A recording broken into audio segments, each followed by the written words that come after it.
Dewan Pimpinan Daerah (DPD) Partai Nasdem Kabupaten Aceh Barat Daya, Abdia Yusran Adek hadir tiba-tiba saat serangkaian lomba sedang berlangsung di warung kopi Sawah Lebar di Blang Pidi, Kamis, tanggal 17 Agustus tahun 2023.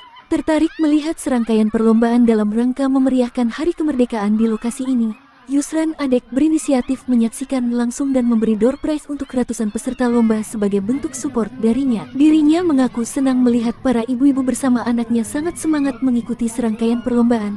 Terlebih ada dari peserta yang merupakan simpatisan dan pengurus Partai Nasdem.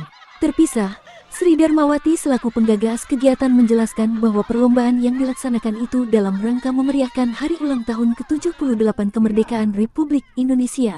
Untuk kegiatan perlombaan, katanya, berupa lomba makan kerupuk gantung, balap karung, suap pisang dengan mata tertutup dan lomba bernyanyi bebas. Dari Kabupaten Aceh Barat Daya, Syamsurizal mengabarkan.